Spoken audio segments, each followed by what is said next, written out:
welcome to my channel. Today's topic is going to be related to lower back pain. We're going to be doing a quick overview of what the lower back pain is. We were talking about some of the symptoms to recognize, as well as the causes, and most importantly, we're going to be talking towards the end of the video on one specific method that you can use to treat or possibly prevent in case you don't have that lower back pain as of today, as of right now.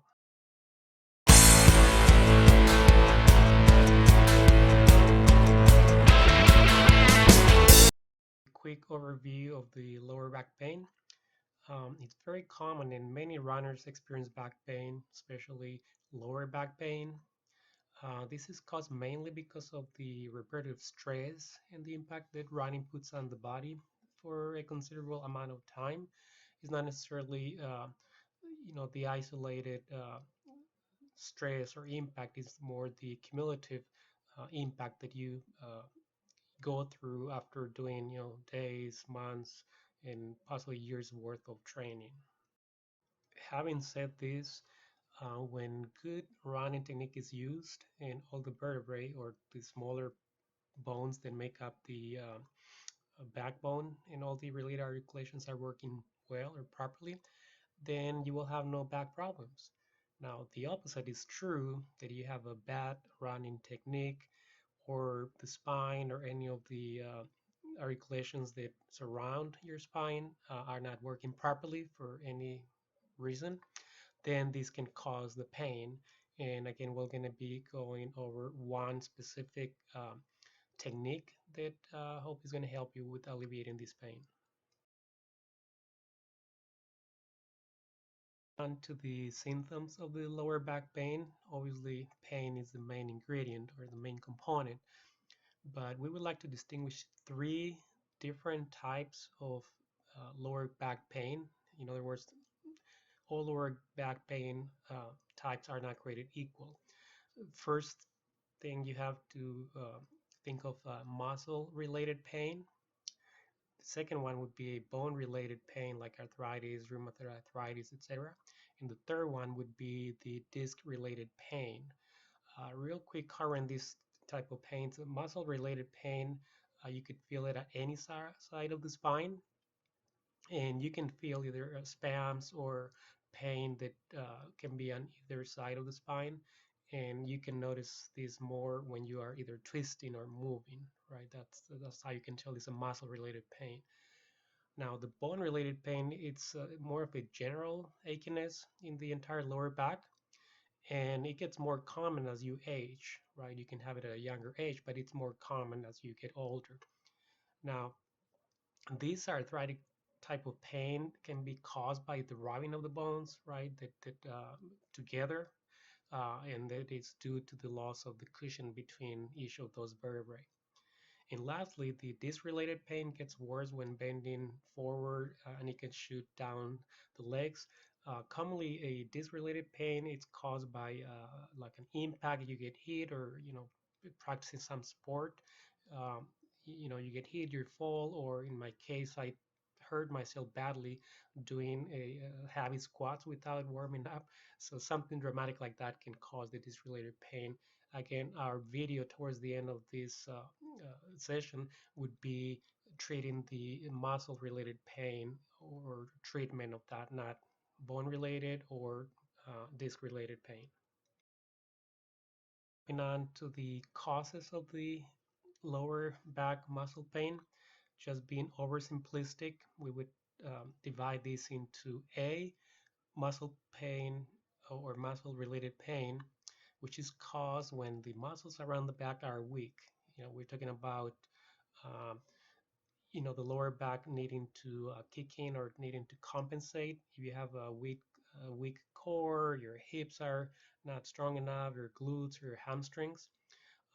So that's why it's so important to do core exercises so you can strengthen all those muscles, and the lower back pain or the back in general doesn't have to compensate for all the weakness on the core body parts.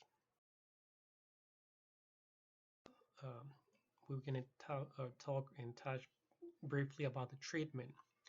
Um, as I mentioned before, for any muscle or bone related pain, there are DIY solutions, do it yourself solutions that can alleviate the pain.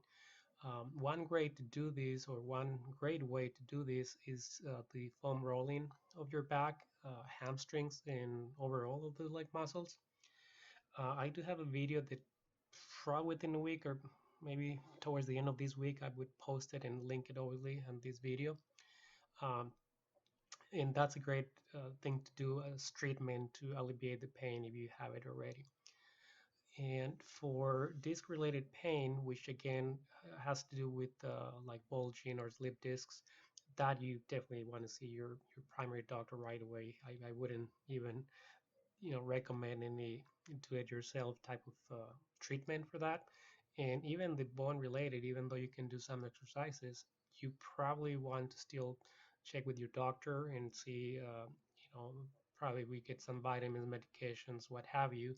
But for the muscle related pain, we're going to be preparing just now in a second to get ourselves ready for the actual exercise that we have prepared for today. Our tile ready here. All you need to know is that the size it's 30 inches by 50 inches or 76.2 by 137.16 if you are using the decimal metric system. All right, this is finally getting interesting. And with the power of fast forwarding, quick demo here of the uh, rolling up of the towel. Uh, main thing is you fold it in half, then again in half, uh, and then you start rolling it over till you would complete obviously the uh, kind of roll up uh, towel. And the only things here to really pay attention to is make sure it doesn't bulge and do the roll up as tight as possible. And then you can use a yarn or some piece of cotton, anything you have handy. In my case, use this old piece that I had one of my sweatpants that I don't use anymore. So you can use something like that. You don't have to buy it. And again, main thing is to keep it tight. So after all this wait, now we're finally getting started. So this is the starting position, which is not going to change a lot during the whole exercise.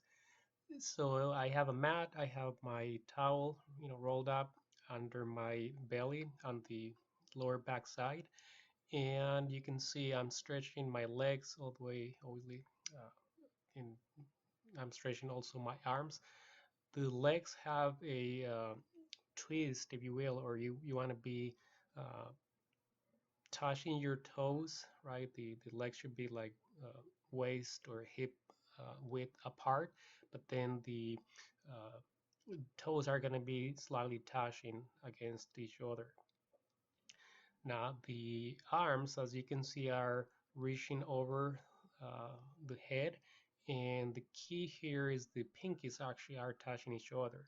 So you should be relaxed, but not in a sleepy or unaware situation. You want to be relaxed, but in a kind of concentrated state, so you can keep the arms in the right position. Again, touching the pinkies against each other, and the same thing for the toes, again touching each other, and then let the gravity do its work, do its job. It's really a relaxed position, but you still want to be aware of keeping the proper posture. And coming up here, you would see a shot from the bottom of the feet. As I mentioned before, this is important so the legs and the lower back can decompress. You can see the toes are slightly touched, and you would see and you would feel the effect as you keep that position during the 5 minutes. Um, again, going back to the position again, the full exercise should be 5 minutes, right? Obviously, this is going to be a bit shorter just for demonstration purposes, right? You don't necessarily need to see the 5 minutes. It's really the same position you want to keep during the entire time. But the important thing here again is that you don't want to be just laying down there like if you are completely unaware of your posture and your position. You want to feel some decompression happening on the lower back. And as you keep the proper posture on both the arms and the legs, you would feel from time to time, especially on the legs side, that you're kind of feeling a bit more relaxed, right? This is not necessarily a mental exercise, but it's good for relaxation. So I recommend to do this at the end of the day when you're almost ready to go to bed, right? It's relaxing, even though the main purpose is decompressing of your lower back. And coming up now, you're going to see kind of a closer look at the position of the pinkies, as I mentioned before. So the arms should not be laying down on the floor. They should be pretty much kind of floating right above the floor, or the carpet, tile, whatever you use, and touching the pinkies against each other. And almost getting to the end of the exercise here. So again, consider using the full 5 minutes on your own exercise. And it's just a matter of keeping the right posture. You want to keep a relaxed, uh, deep breathing, not fast breathing, but just relaxed and be aware of your posture during the whole time.